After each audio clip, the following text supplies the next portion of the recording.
ஒரு 25,000 ரூபா அளவுக்கு குறைஞ்சிருக்கு. இப்போ ஒரு 1,34,000 1,08,000 வரை. இதில் வந்து எப்படி தங்கத்தை வாங்கணும் சாந்தகுமாரத்தில் வந்து மிக அருமையாக சொன்னீங்க. அது ஒரு 3 மாதம் கழிச்சு கல்யாணம் இருக்குன்னா இப்பவுமே அதில் பாதி தங்கத்தை வாங்கி வச்சுக்கோங்க, அதான் நல்லது.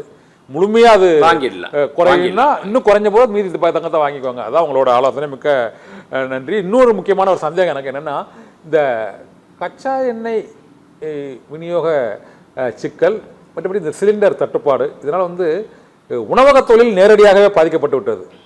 இது தங்க நகை உற்பத்தி தொழில், ஏன்னா இதுவும் கொஞ்சம் நெருப்போடு தொடர்புடைய தொழில் என்பதால் இதுலேயே இந்த உற்பத்தி வீதம் வந்து பாதிக்கப்பட்டிருக்கா, அந்த உற்பத்தி அளவு குறைஞ்சிருக்கா கூடியிருக்கா சார்? குறைஞ்சிருக்கா தங்க நகைகள், ஆபரண தங்க நகைகள்? நீங்கள் கரெக்டாக உணவு மட்டும் இல்லாமல் நீங்கள் அதை கொண்டு வந்து அழகாக எங்கள் தொழிலோட சேர்த்து வச்சிட்டீங்க. உண்மைதான். ஏற்கனவே இந்த விலை உயர்வு ஒரு பக்கம் இருந்தால் கூட அந்த விலை உயர்வுனால வியாபாரம் கொஞ்சம் குறைஞ்சிருக்கு. இது வந்து யாருமே வந்து அந்த உண்மையை வந்து மறைக்கக்கூடாது, மறைக்க முடியாது. இந்த விலை ஏறினால தங்கத்தினுடைய வியாபாரம் கொஞ்சம் குறைஞ்சிருக்கு. இந்த வியாபாரம் குறைஞ்சனால என்ன ஆச்சுன்னா உற்பத்தி குறைய ஆரம்பிச்சிருச்சு. ஃப்ளோ நல்லா இருந்ததுனா தானே உற்பத்தியும் நிறைய ஆகும். அந்த உற்பத்தி குறைய ஆரம்பிச்சிச்சு.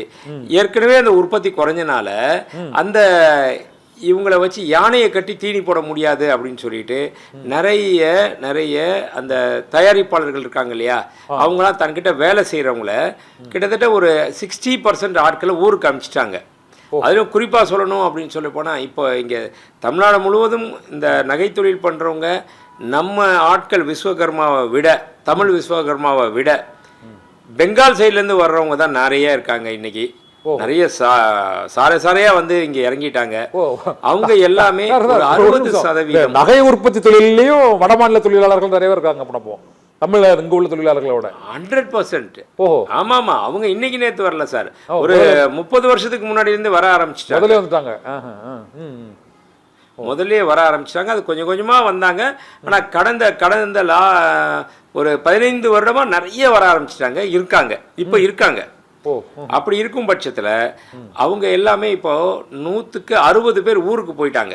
ஏன்னா இங்கே வேலை வாய்ப்பு குறைஞ்சி போயிடுச்சு அப்படின்னு சொல்கிறனால அந்த முதலாளிமார்கள் இப்போ அவங்கள வச்சு சாப்பாடு போட முடியாது, சம்பளம் கொடுக்க முடியாது, வேலை குறைஞ்சிச்சு, நீங்கள் ஊருக்கு போங்க அப்படின்னு இவனே சொந்தமாக டிக்கெட் எடுத்து கொடுத்து நீ ட்ரெயினில் போறியா இல்லை ஃப்ளைட்டில் போறியா அப்படின்னு அமுச்சு விட்டுட்டாங்க. சில பேர்லாம் ஃப்ளைட்லேயே கூட அனுப்பிச்சு விட்டுட்டாங்க அந்த அளவுக்கு. ஏன்னா அவனை வச்சு இன்னும் போட்டு 2-3 மாதம் உட்கார வச்சு அதோட வார் சூழலால் ஏற்பட்டதா இல்லை இந்த விலை ஏற்றத்தால் ஏற்பட்டதா? இந்த போர் சூழல்னால இந்த சில இது கச்சா எண்ணெய் விநியோகம் இல்லை, அதுக்கு முன்னாடியே ஸ்டார்ட் ஆயிடுச்சு. அந்த விளைவு தானே? அதுக்கு முன்னாடியே தங்கம் விலை உயர்வுனால் அது ஏற்பட்டுச்சு. அப்படி ஏற்பட்டதையொட்டி ஒரு பக்கம் போயிட்டாங்க. இதற்கு நடுவில் இந்த சிலிண்டர் தட்டுப்பாடு இதெல்லாம் வந்த உடனே முக்கியமாக சொல்லப்போனால் இந்த தங்க தொழிலுக்கு சிலிண்டர் ரொம்ப முக்கியம்.